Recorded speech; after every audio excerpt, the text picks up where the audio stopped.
Di tengah hiruk-pikuknya kesibukan jantung metropolitan Jakarta, sebuah mausoleum megah berdiri di pemakaman nan sunyi. Barangkali, inilah satu-satunya mausoleum mewah di kota ini. Siapa yang dimakamkan di sana? Mengapa persemayaman akhirnya begitu mewah?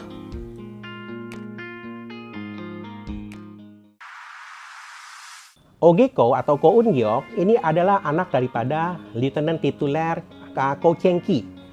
Lieutenant Tituler Ko Cheng-ki ini adalah seorang tuan tanah yang memiliki rumah di daerah Tambun, Bekasi, dan juga rumahnya adalah di Jalan Molen Flat West 211. Sekarang sudah menjadi Gajah Mada City Walk.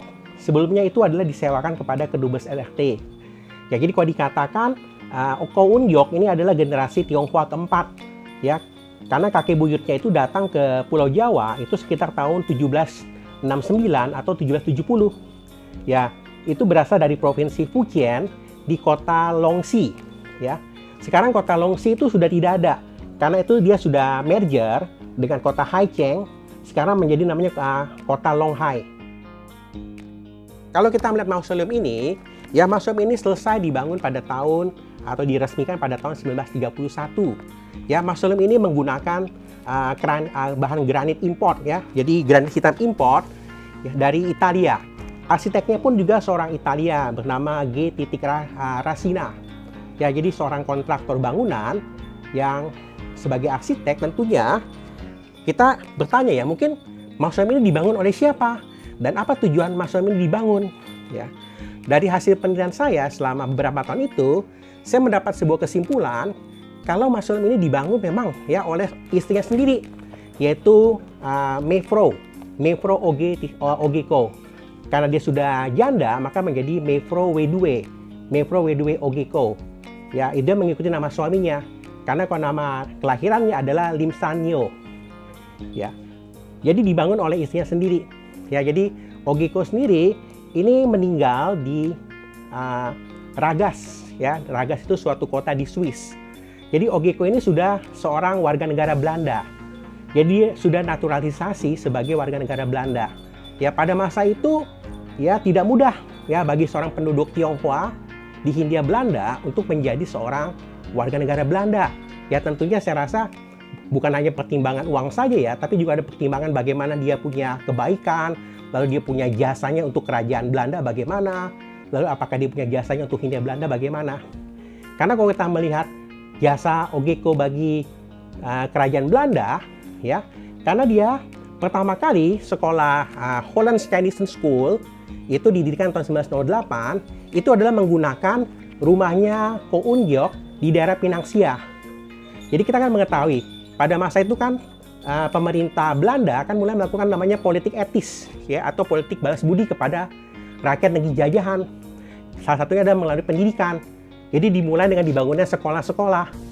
Ya, jadi HCS ini adalah semacam sekolah untuk anak-anak Tionghoa, tapi bahasa pengantarnya adalah bahasa Belanda. Karena guru-gurunya pun juga orang-orang Belanda. Kira-kira seperti ini.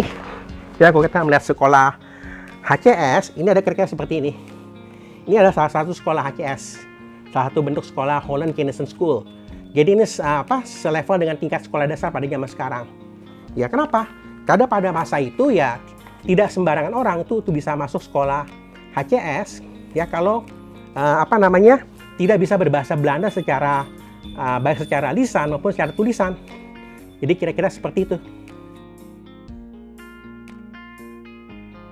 Namanya koran Utrecht Nieuwsblad.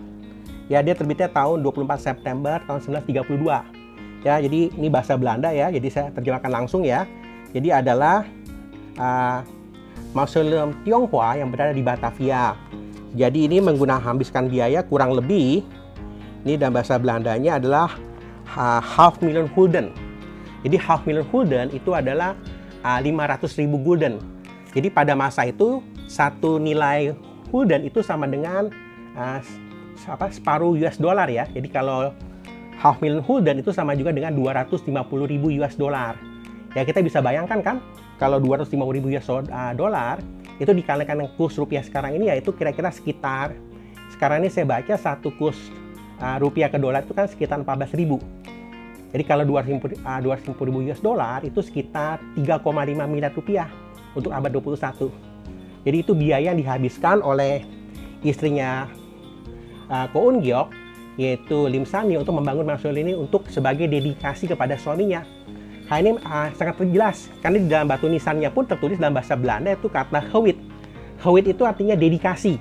Jadi dipersembahkan untuk Ko Eun Geok atau ditulisnya O.G.Ko. Jadi saya bilang nih mausoleum ini adalah suatu rasa wujud cinta kasih sayang istrinya kepada suaminya. Memang arsiteknya kan bernamakan Gerasimna. Jadi semuanya itu adalah import dari Italia. Jadi kan sesuai dengan dari keterangan Utrecht Nieuwsblad, ya. Jadi adalah marmer, kemudian kristal marmer. Oh, ini dari koran The Sumatra Post. Jadi ini ditulis, jadi head mausoleum, their family cow of Petamburan. Ya, jadi semuanya itu adalah skipping, artinya dikapalkan oleh firma Ai Marmi Italiani. Ai Marmi Italiani adalah kontraktor bangunan. Jadi barang-barang impor yang dimiliki oleh seorang pengusaha arsitek Italia bernama Gerasimna. Jadi itu totalnya ketinggian dikatakan 15 meter. Kemudian biaya pembuatan itu memakan waktu 2 tahun. Jadi adalah batu granit. Ya, kemudian ada juga 8 buah pilar. Kemudian juga namanya chapel ardente. Jadi di bagian basement itu ada suatu namanya chapel. Jadi suatu tempat ibadah. Ya, tentu keempat patung ini. Patung ini kan menggambarkan kehidupan manusia. Jadi kehidupan manusia kan dimulai dari kanak-kanak, ya, kemudian mulai menjadi seorang remaja, kemudian dewasa, kemudian akhirnya menjadi tua. Dan akhirnya kehidupan tua kan semua udah tahu kan kehidupan manusia yang berakhir. Sehingga ada di bagian tengah ada patung malaikat ini sendiri. Jadi ini ada 5 patung. Ini juga patungnya import dari Italia. Ya, kemudian di dalam mausoleum itu di ruang basement itu juga ada patung wajah. Jadi patung wajah Ko Eun Geok dengan patung wajah istrinya yaitu Lim San-yeol. Itu kedua patung itu menjadi suatu tempat altar. Jadi altar untuk ibadah kalau ada family atau keluarga berkunjung ke sana, itu mereka mungkin menaruhkan sesuatu di altar itu pada kedua patung itu tersebut.